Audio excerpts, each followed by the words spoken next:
main thing I want to talk about with you this hour is Palestine Action, this organisation that has been prescribed, which means it's been banned and criminalised and described as a terrorist organisation.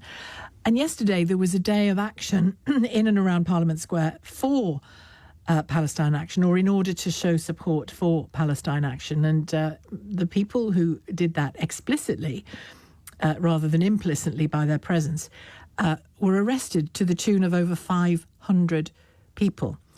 I want to know from you whether you think this banning is justifiable. Now, we'll have all had a view on that already, I would have thought, and you'd have made a calibration yourself, the degree to which you trust what the government has said so far on it. My sense of things, and I wonder whether you agree, my sense of things is that at this point, if there is more about this organisation that we need to know within the bounds of security, they need to share it, because that was quite some series of events yesterday, wasn't it? All those arrests. The police had no choice. They have to enforce the law.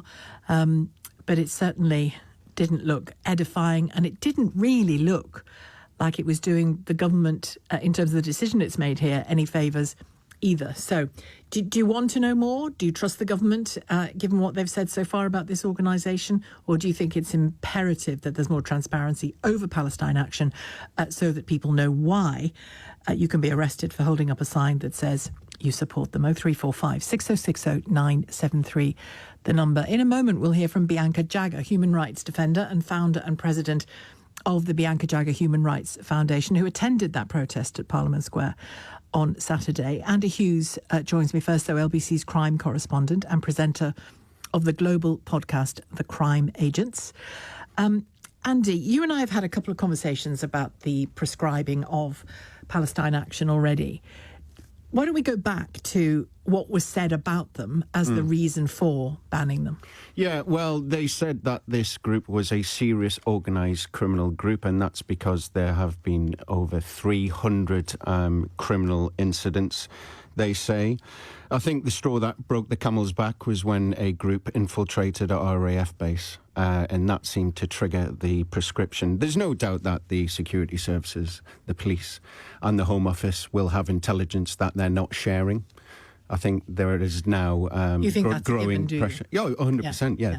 Absolutely. There's no way a group can be prescribed without background intelligence that the public just can't know about because of, because of security information in the National Secrets Act. But now there seems to be growing pressure for more information to be released, because what we saw at the weekend is completely unprecedented. I've never seen anything quite like this.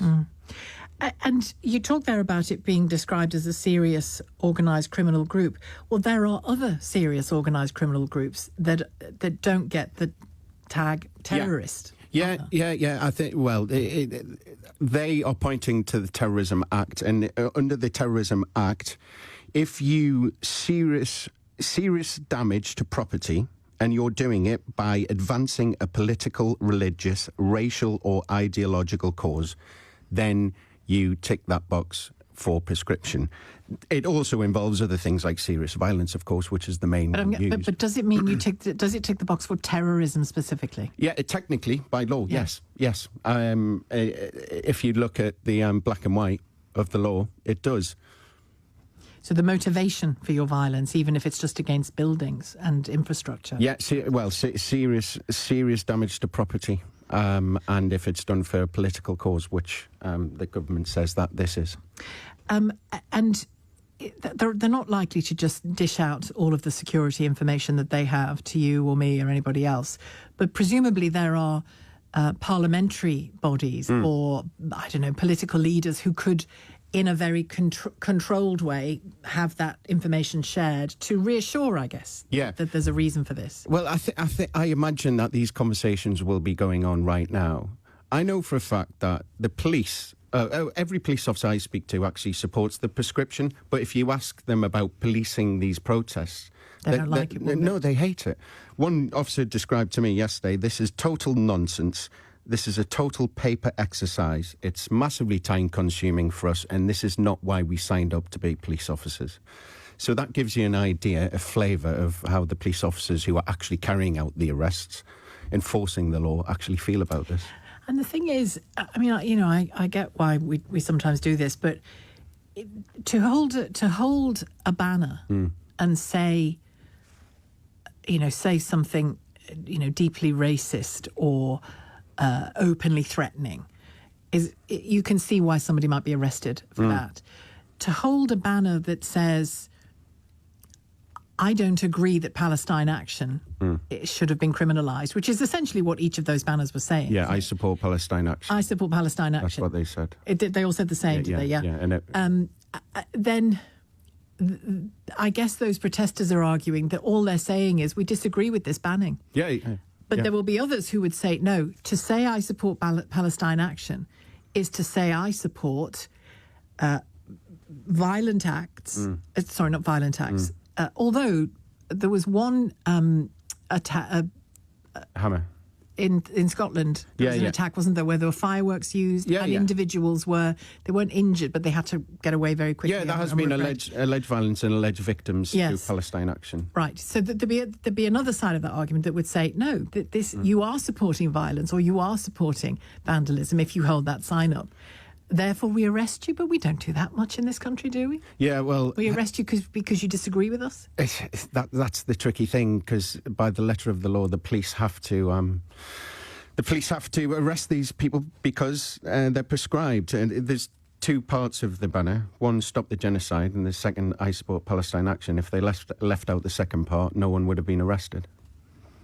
And you can argue, people do argue there is no genocide, or there is, or it doesn't come to that particular threshold, but you can't get arrested for that. No.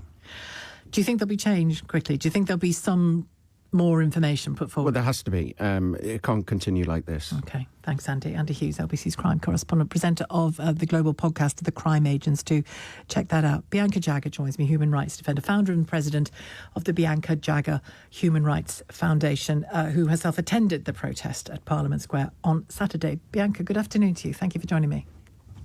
Good afternoon. Thank you for inviting me to be in your programme. What prompted you to be at Parliament Square on Saturday? What motivated you? May I call you Sheila? Yes, you can. Is that how? Of course. Yes, Sheila. If I may.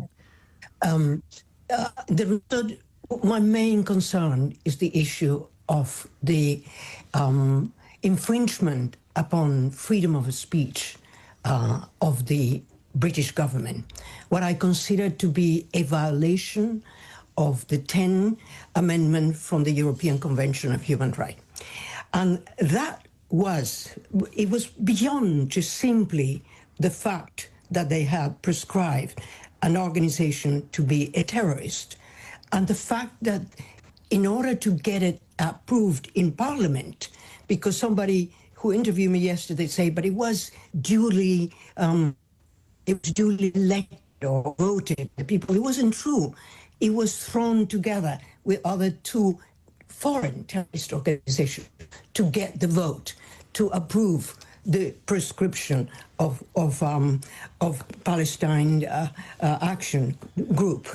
And I will tell you that I wrote an op-ed in The Independent as a human rights defender, as someone who has been speaking and who has done fact-finding mission to denounce genocide in Bosnia, in Kosovo, in Iraq, in Afghanistan, in Latin America, who I have. And every day on my social media, I have been posting shocking and horrific images of children who are dying either because they've been starved to death or because they've been targeted and killed.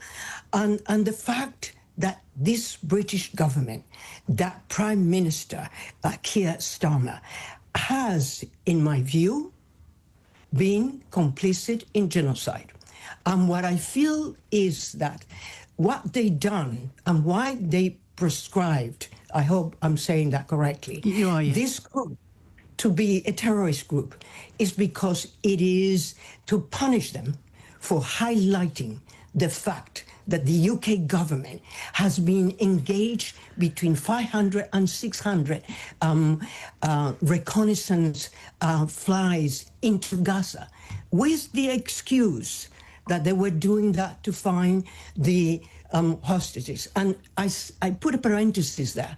I condemn unequivocally Hamas, and I demand the release of the hostages, and I was shocked also by seeing the images of the emancipated hostages. And that is really important. But my question to the government of the UK, to Prime Minister Keir Starmer, if you were doing that to find the hostages, well, you were doing a bloody bad job, because you have not been able to really help to find them. And what I will say is there is a serious question as to whether those reconnaissance flights, which now they have subtracted other organizations or other companies to do it, whether they were being providing information to the Israeli government that contributed to the commitment. To be clear, David Lammy, the Foreign Secretary, says they have not been doing that. So that's what they say. But I question. You do, but it's my job to point out that that's what they say. Yeah. But forgive me for saying I question the veracity of what they say. Yeah. I mean, they have until now not really come out and condemned in no uncertain way. They have not sanctioned the Israeli government. Even the Chancellor of Germany has come out in a very strong way, which Keir Starmer and his government has failed to do. And the question really that the people,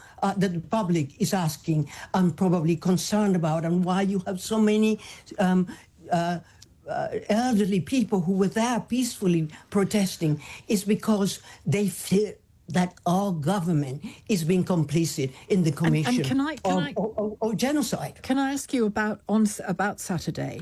Sure. We all saw the images of some of the people being arrested were elderly people or older people, some disabled people. I mean, again, if they're holding that banner, the police have to respond to it as the law stands at the moment. But as I understand it, you didn't have the banner, but you went down to support the people there themselves. I had a banner, but I was very careful on what I did. I am not an airhead. I'm sure. As some people may think. Okay, I did it in purpose, which means I invoked the fact that the UK government is in violation of Article 10 of the European Convention on Human Rights, and I quoted Volker Turk, the UN chief, criticism.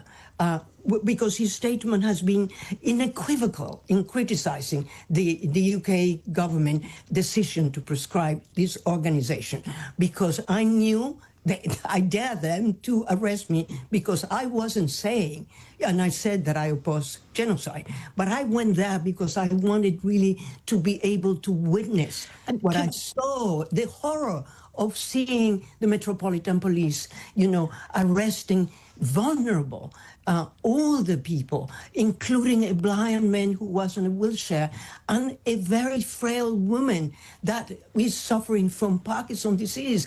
And, that I have here that including 15 over 80s and 112 over 70. I am in my 70s, but even though I walk with a walking stick and I have a disability, the people that I saw being arrested, I was consternated. And can I ask you, to see that? Can I ask you, to see that in this country? If the government were to, and we'll see, we don't know if they'll do this, but if the government were to bring forward more information about this organisation that very clearly tipped them into the description of terrorist organisation, would you accept that?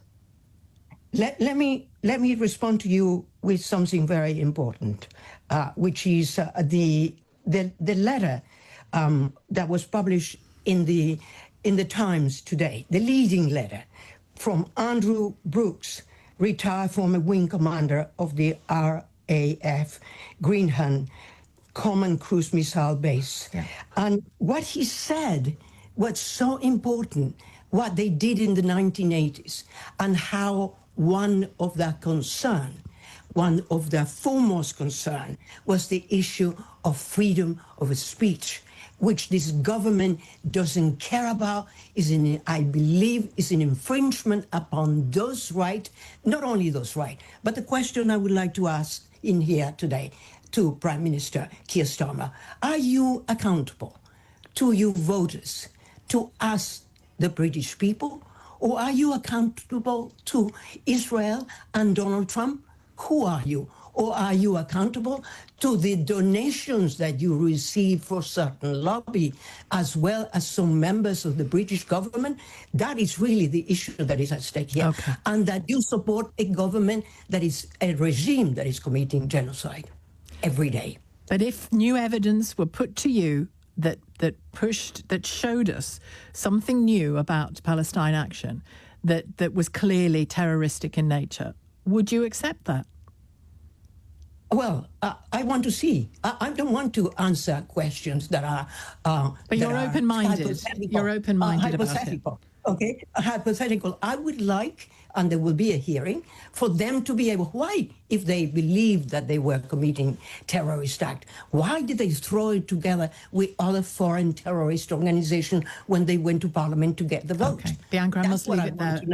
Thank you. I must leave it there. Thank you very much indeed for joining me today. Bianca Jagger, human rights defender, founder and president of the Bianca Jagger Human Rights Foundation. Your calls coming in on this. I'll get to those in just a second. It's 1:20.